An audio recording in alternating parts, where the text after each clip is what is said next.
ഈ നിത്യവഴുതനങ്ങയാണ് ഞാൻ എടുത്തിരിക്കുന്നത്. മിക്കവാറുമുള്ള വീടുകളിൽ ഈ വഴുതനങ്ങയുണ്ട്. നിത്യവും പിടിക്കുന്നത് കൊണ്ടാണ് നിത്യവഴുതനങ്ങ എന്ന് പറയുന്നത്. ഇനി നമുക്ക് 200 ഗ്രാം ചെറിയ ഉള്ളി അരിഞ്ഞത് വേണം. അരമുറി തേങ്ങ തിരുമ്മിയത്, 2 പച്ചമുളകാണ് ഞാൻ എടുത്തിരിക്കുന്നത്, 2ആയിട്ട് മുറിച്ചതാണ്. 2 ചെറിയ തക്കാളി, തീയലിൽ ചേർക്കാൻ ഒരു ഇത്തിരി പുളിയാണ് ഞാനിവിടെ എടുത്തിരിക്കുന്നത്. ആദ്യം നമുക്ക് തീയലിനുള്ള തേങ്ങ വറുത്തെടുക്കാം.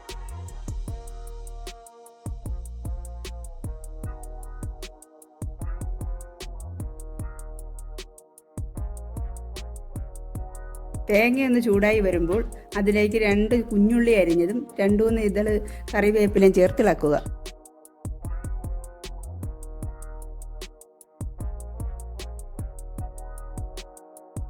തേങ്ങയൊന്ന് മൂത്ത് വരുമ്പോൾ ഇതിലേക്ക് 1 ടീസ്പൂൺ പെരുംജീരകം ചേർക്കാം.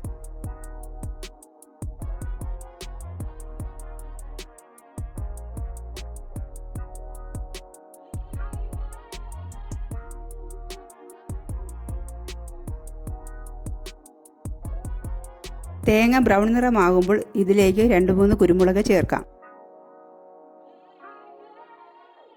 തേങ്ങ പൊടിക്കാനായിട്ട് ജാറിലേക്ക് മാറ്റാം. ഇനി നമുക്ക് തീയലിനുള്ള ഉള്ളി വഴറ്റാം. ചൂടായ പാത്രത്തിലേക്ക് ആവശ്യത്തിന് എണ്ണ ഒഴിക്കാം.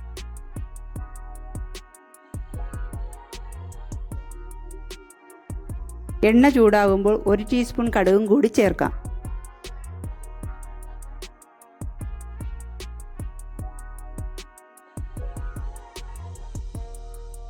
കടുക് പൊട്ടിക്കഴിയുമ്പോൾ അതിലേക്ക് കറിവേപ്പിലയും അരിഞ്ഞു വെച്ചിരിക്കുന്ന ഉള്ളിയും ചേർക്കാം.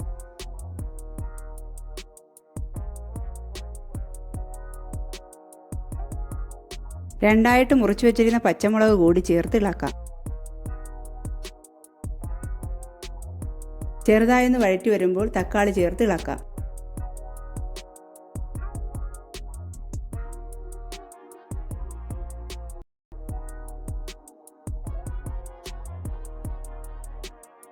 ഇനി ഇതിലേക്ക് 1 ടീസ്പൂൺ ഉപ്പ് ചേർക്കാം.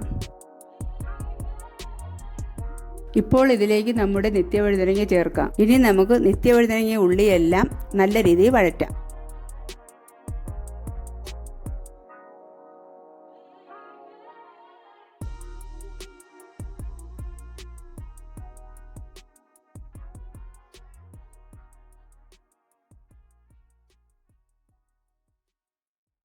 അടച്ചു വെച്ച് 2 മിനിറ്റ് ലോ ഫ്ലെയിമിൽ വേവിക്കാം.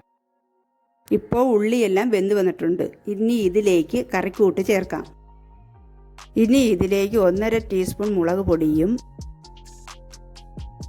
1/2 ടീസ്പൂൺ മല്ലിപ്പൊടിയും 1/4 ടീസ്പൂൺ ഉപ്പും ചേർത്ത് നന്നായിട്ട് ഇളക്കാം. ഒന്ന് നന്നായിട്ട് ഇളക്കിയതിന് ശേഷം വറുത്തരച്ച തേങ്ങ ചേർക്കാം.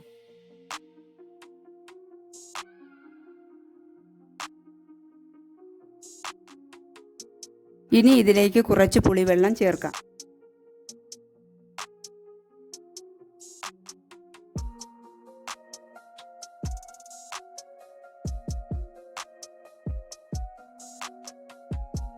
ഇനി നമുക്ക് കുറച്ച് വെള്ളം കൂടി ചേർക്കാം. ഞാൻ ജാറ് കഴുകി കുറച്ച് വെള്ളമാണ് അതിൽ ഒഴിച്ചിരിക്കുന്നത്.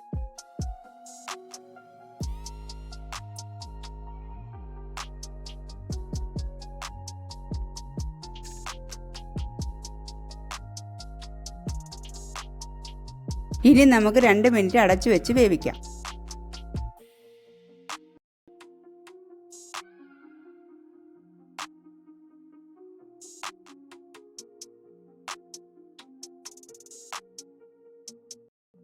ഇപ്പോൾ നമ്മുടെ തീയൽ പാകമായി. ഇനി നമുക്ക് തീയൽ മറ്റൊരു പാത്രത്തിലേക്ക് മാറ്റാം. ഈ വീഡിയോ ഇഷ്ടപ്പെട്ടെങ്കിൽ ലൈക്ക് ചെയ്യണേ. ഈ ചാനൽ ഇതുവരെ സബ്സ്ക്രൈബ് ചെയ്തിട്ടില്ലാത്തവർ ഒന്ന് സബ്സ്ക്രൈബ് കൂടി ചെയ്യണേ.